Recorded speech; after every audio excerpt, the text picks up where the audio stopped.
કાંકરેજમાં હોટલમાં લાકડીઓ સાથે ધીંગાણું, એક જ સમાજના બે જૂથો આમને સામને. બનાસકાંઠાના કાંકરેજ તાલુકાના દુગાવાડા નજીક આવેલી એક હોટેલમાં એક જ સમાજના બે જૂથો વચ્ચે લાકડીઓ સાથે મારામારીની ઘટના સામે આવી છે. ઘટનાથી વિસ્તારમાં ભારે ચકચાર મચી ગઈ છે.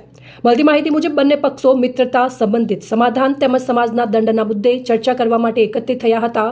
ચર્ચા દરમિયાન કોઈ મુદ્દે ઉગ્ર બોલાચાલી થતા મામલો બિચક્યો હતો અને બંને જૂથો વચ્ચે લાકડીઓ વડે મારામારી શરૂ થઈ ગઈ હતી. આ ઘટનાનો વિડીયો સોશિયલ મીડિયામાં વાયરલ થઈ રહ્યો હોવાનું સામે આવ્યું, જેમાં બંને પક્ષો વચ્ચે થયેલી મારામારીના દ્રશ્યો જોવા મળી રહ્યા છે.